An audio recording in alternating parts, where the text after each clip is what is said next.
It started on October 13th in Komila, then it goes on to Chittagong, Cox's Bazar, Chandpur, Ghazipur, Bandarban, Noakhali, and then I can just go on with the names. And this is all happening in a supposedly secular country.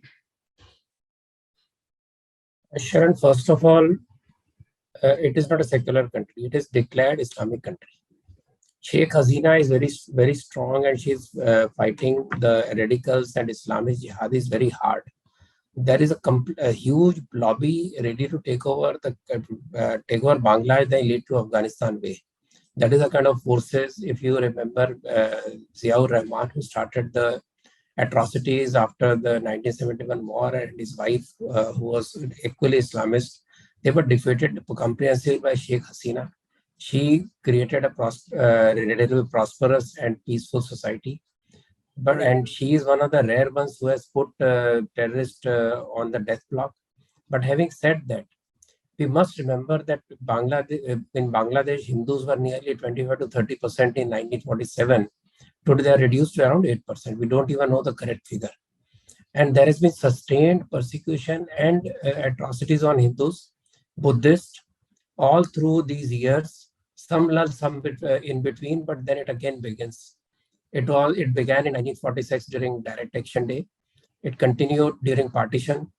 Buddhists were not, let alone Buddhists were thrown back into India, where RSS tried hard to rehabilitate them and try to reason with people in Tripura to let them live.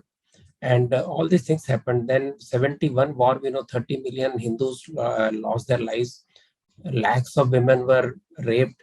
And it was a horrendous way of trying to impose the Islamic viewpoint from Pakistan West. From there on, then there was some peace. Then Ziaur Rahman did a coup, and then huge atrocities started again. Again, the flow of refugees from Bangladesh to Bengal, to Assam, Bengal, etc. began. And there have been continuous stream of people coming into India. There was no CAA. There was no attempt to rehabilitate them, give them citizenship, though there has been a lot of talk. So we have not responded to the orphans of partition who were left in Bangladesh the way we should have. It began now, and there were so-called secular forces fighting against it. To my mind, it is a horrible logic that you want to give the same rights to the rapists that you want to give to the raped. You want to give same rights to the hunted, which you want to give to the. You want to give same right to hunter, which you want to give to hunted. If you want to give same rights of rehabilitation to people who break murtis and those who worship murtis. So this illogic, sick logic that was put before us during CA agitation has come home to haunt us now. Having noted this particular violence in Bangladesh today, as Home Minister of Bangladesh himself has admitted, it was a pre-planned violence, as CCTV footages have come, that it was a Muslim who kept Quran in the way it was supposed to be, disrespecting Quran, etc. So this was a pre-planned program against Hindus, but the government in Bangladesh was slow to react. And now this is one part. Second part is how the people in the world have behaved with us. So in this background, did we ever go to UNO? Did we ever talk about Holocaust and the genocide of Hindus in Bangladesh? We did not go. Our history tried to cover it up right from the earliest times. So our failure to project the Holocaust of Hindus and atrocities on Hindus now has come back to haunt us, when people don't believe there can ever be a Holocaust on Hindus or atrocities on Hindus. Hindu women raped have no life. A young child dying on the beach became the flag bearer of millions of Syrians and Muslims from other countries to flow into the entire Europe, and they're forced to do it on humanitarian grounds. Not only that, no big Islamic country gave them asylum. From there on, now a 10-year-old child has been mass raped, and she died of the wounds. But our humanity has not really hit anybody. Nobody in India has talked about it in a manner that is required. I mean, we have talked about it, but so-called illiberals and seculars and the people who oppose CA have kept quiet. Now suddenly some people want to put CA on fast track and they want to support everybody. Let me be very frank that Pakistan East-West were created for people who believe that Islamic laws for them are better and Islamic land is better for them, and they moved out to Pakistan and Bangladesh. Those who remained knowing it's a Hindu majority country, and CA was not against Indian citizens, it was for the outsiders, for the foreigners. To create this halabaloo, this is what is haunting us now. It haunts us because people in Bangladesh know the atrocity, people who are creating atrocities, that the Hindus in Bangladesh will not get support, and they will get support from the secular, so-called secular lobby, illiberal lobby in India. And world over, we find the same network. I'll speak about that later. Right.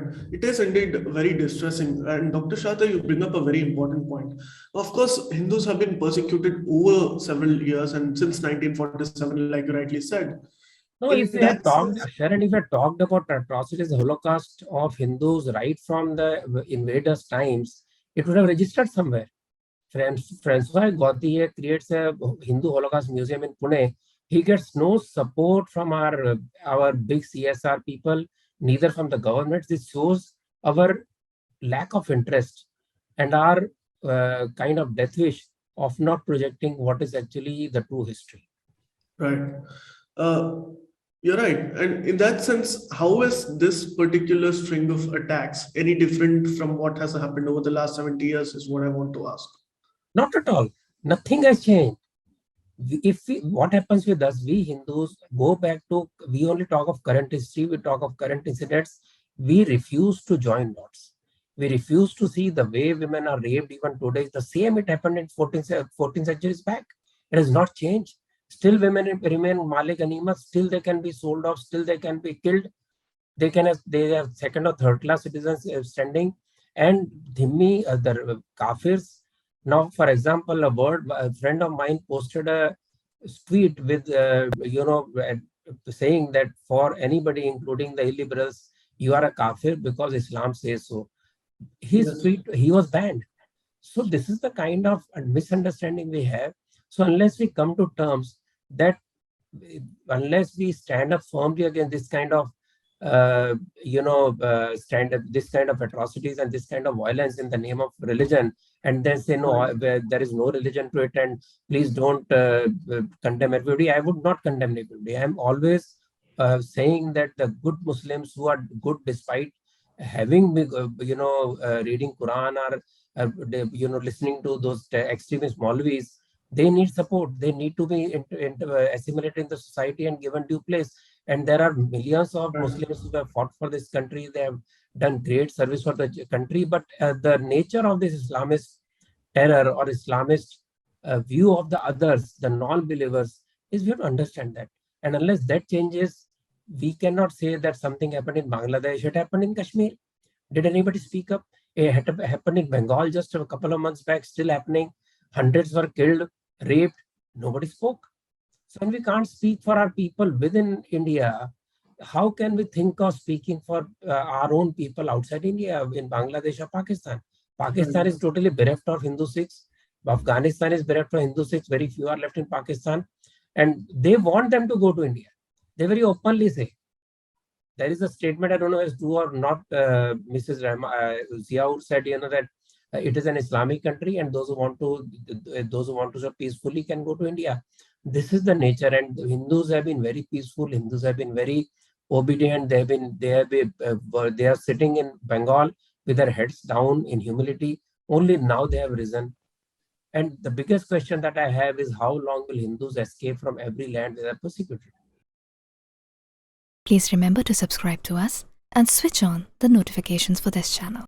For our other social media links, more content, and to support our work, please visit citti.net. Dhanyavad. Namaskar.